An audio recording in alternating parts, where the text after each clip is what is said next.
Ça a été dur, mais voilà, un peu à l'image contre Monaco, vous êtes arraché et vous avez obtenu ce que vous vouliez.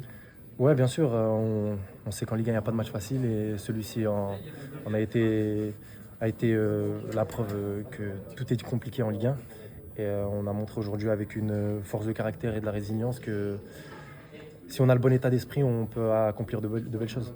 Comment ça s'est décidé le penalty? On voit Olivier Giroud qui a le ballon, toi t'es motivé. Raconte-nous un petit peu le scénario et ce qui était prévu, parce qu'il y a toujours des consignes généralement. Ouais, bien sûr, c'était lui qui était prévu pour tirer le penalty.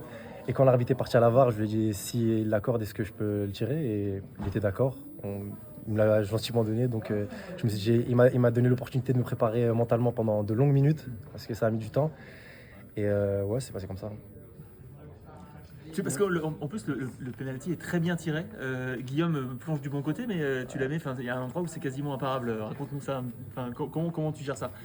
Bah, je me suis dit qu'il fallait que je tire fort en fait. Peu importe le côté que je choisis, il fallait que je mette assez de puissance pour que même si le gardien part du bon côté, ce soit imparable. Nabil, on voit que dans cette équipe, c'est vrai que toi, tu n'es pas souvent titulaire depuis le début de la saison, mais ceux qui rentrent justement sont importants et on sent qu'il y a un état d'esprit dans ce vestiaire. Est-ce que tu confirmes? Ouais, bien sûr. Il y a un effectif qui est bien en place et on l'a vu sur pas mal de matchs en ce début de saison où les entrants ont fait énormément de bien.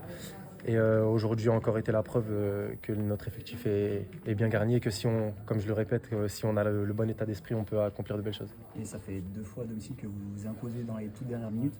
Ça en dit long aussi sur l'état d'esprit en ce début de saison. Ouais, bien sûr, si on gagne tous les matchs à domicile de cette manière, je signe tout de suite, hein. Mais ouais, on aimerait bien avoir des matchs un peu plus faciles où on se facilite la tâche bien avant, mais on est tombé aussi sur des belles équipes. On a joué Monaco, on a joué Toulouse avec un bloc bas qui est pas facile à contourner. On a vu qu'ils ont posé des problèmes à des équipes comme Nice et Brest, il me semble. Et donc voilà, on est super content de prendre ces 3 points. Maintenant, on a une longue semaine qui se prépare pour nous. Quel est ton regard sur le retour d'Ethan Mbappé qui n'avait pas joué depuis de longs mois? Il marque ce but vainqueur, ça doit lui faire énormément de bien. C'est encore un jeune joueur, même si médiatiquement il y a beaucoup d'attentes autour de lui, étant donné que c'est le frère d'eux.